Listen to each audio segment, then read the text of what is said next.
What's up, y'all? It's your girl, Alchemy Viviani. And basically, I just want to get on here and talk to you guys about opening up to people who really show you genuine interest and care.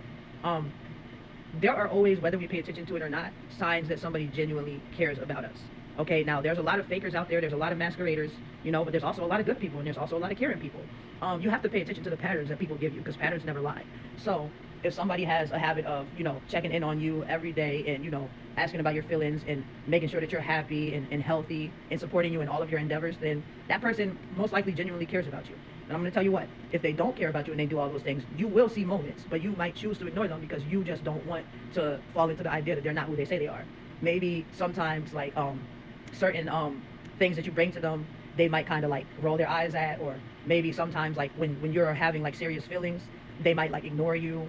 There's always going to be some sort of little detail that when it pops up, instead of sweeping it under the rug and saying, oh, like maybe they're having a bad day, maybe it's this, maybe it's that, you should pay attention to so that you can know how to proceed.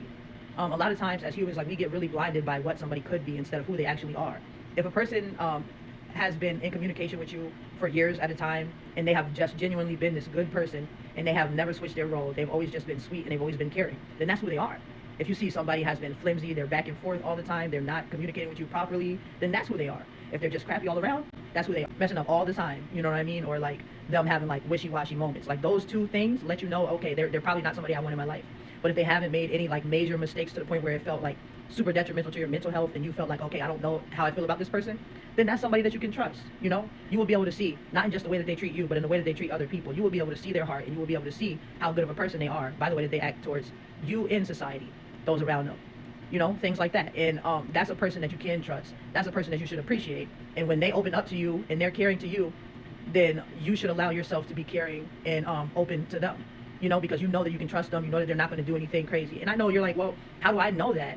Well, I did just tell you, but I do understand that a lot of people have like a past of being hurt by people. And so, they will see that caring person and be like, well, how is this real? This can't be real. Like, there's no way. It is real. If they show you it over and over again, especially after like, years and long like periods of time like that where you're like, okay, like like this has really been consistent. No fake energy, no foul looks in secret or anything, despite the nice things they say, none of that weird stuff. I don't know if this is real because I've never experienced this type of love and care before. It is real, and you got to get out of your head. Don't let your ego of pain and hurt convince you to ignore or cut somebody off that genuinely cares about you in a world of people who might not. That's for anything. That's for like romance. That's for friendships. Listen to your heart. Listen to the patterns. Look at the patterns. Pay attention to them. And basically, don't chase away a good thing because you're too in your head about what happened in the past. The past is gone. We're in the now. Focus on that and allow yourself to be loved in whatever way it is that the person in your life is trying to do. If they're a good person, you deserve that. But you have to realize that like you have to have pattern recognition. And I'm not saying that you have to have it built in like a machine because not everybody's built like that. But most people aren't. It actually takes practice and recognition over the years for certain people. And it's not a thing that is impossible to have. It literally just takes sitting with yourself after a specific moment and assessing the entire like viewpoint of it. So basically, let's say somebody said something that like really hurt your feelings, and you can tell that they said it like out of an evil, spiteful way. And let's say you just decided to ignore it. Let's say you just decided to be like, well, whatever, like they didn't mean it like that. That is literally giving them the word that says, okay, I know now that I can say rude things to this person and they're going to be okay with it. Like they're not going to have anything to say about it. They're not going to stand up for themselves, and they're not going to see anything wrong when I do something wrong because they care about me so much. Whereas if you were to say to that person, hey, like I really didn't appreciate, that incident. I didn't appreciate like what you said to me and it made me feel like this. And as a result, like I just want to let you know like I'm not comfortable with that. They might argue with you. That's a sign right there because they shouldn't argue with you about you expressing like, disdain for them literally like stepping on your feelings and disrespecting you. But anywho, they might argue. But when you start to like, set your boundaries and be like, hey, like you can be mad if you want to, but I don't like when you talk to me like that. I don't like when you act like that to me. You're not going to treat me like that because, I love myself too much. I care about myself too much to allow you to treat me that way.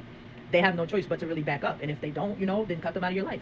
Cut them out of your life. And they cannot force themselves to stay in your life. If they do, then that's when, you would handle that another way. You're going to have to get a little serious about it, some serious stuff like, just seriously cutting them off, maybe talking to some higher ups and stuff to just get them to really back off. But most people aren't really on that wild stuff, right? Where they're going to be all, well, I'm not going to leave and I'm still going to treat you crappy. Most people are going to be like, you know what? I see that this is a strong person, so I'm not going to bother them anymore because I see that there's somebody who sets their boundaries. There's somebody who stands up for themselves, so I can't pull my pranks on them. I can't pull my emotional immaturity on them because I know they're not going for it. And that's why it's important to set those boundaries during the moment, not after, not weeks and stuff. And it doesn't really matter if it takes you a while to set the boundaries. As long as you do set them eventually and let that person know, then it's fine. I'm not saying you got to automatically off bat, do it, but it's the best way to do it because it avoids a long run of turmoil in your head, because you're sitting there just ruminating over the particular moment when you could have just said it to them in the meantime. The problem is you were too nervous because you were low-key scared of them. Like, even if you're like, well, I'm not scared of them, you were scared of their reaction, which is the same thing as being scared of them. Like, they're just human just like you, right? So you should be able to voice your opinion freely. And if they don't like that, well, they can kick rocks. Like, it's not up for debate. Your self-love and self-respect and boundaries shouldn't be up for debate. If somebody puts them up for debate, then that's not a person that you want in your life. Acknowledge that the first time. Or just wait months and months and months and just, let the crap keep building. That's not something you want, right? So you have to acknowledge it. So with that being said, if there is somebody that has consistently shown up for you, always been understanding to you, especially if it's somebody who you know that you did wrong in the past, they still are showing up for you, they're still being kind to you, they're still being caring to you, they're checking up on you, they're making sure you're okay, they're supporting you in whatever it is, they're offering you real valid solutions to problems and things in your life, not because they want something in return, just because they're a genuine person with a good heart. That person cares about you. That person loves you. Because for some of us, that have grown up in like less fortunate situations, it can be harder for us to recognize what real love or what real care looks like from somebody. So that's really why I'm making this video, to let y'all know, like, if they're consistently showing up for you and they have never wronged you and they have shown that they have a good heart in big and small ways, then that person is real. This is a consistent thing. This is like not any slip ups. You know what I'm saying? I'm not talking about one or two things that they said that you might not have liked. I'm talking about like straight up them messing up. In like a way that is like very disrespectful and just awful, you know what I mean? Like, whether it be the communication or whether it be like the blatant disrespect, like I mentioned earlier. If you have somebody who has been consistent to you, like whatever category it is, friend, like romance, whatever, if they have really been somebody who has been there for you, they showed you like all the kindness in their heart that they can, and they have just been extremely supportive for you, and it's been like a long time, give them that chance. Open up and allow them to show you that good people do exist. If you give them a chance and you find out that, they're not a good person, well, guess what? You get to kick them to the curb because it's your life. But if they're showing you consistency that looks extremely genuine and it has been like a long, time, give them the chance. It really can't hurt you, because once again, even if things were to go the other way, you can instantly cut that person off. You don't have to be all up under nobody's skin, no matter what anybody tells you, no matter how long you've been talking to a person. The minute that they show you their butt, kick it to the curb. All right? But open up a little bit, because it's okay. Like, there are good people out there that exist. There are people out there that do want to love you, whether platonically or romantically. There are people that want to love you. Allow them to. Allow yourself to take the love that you know you deserve.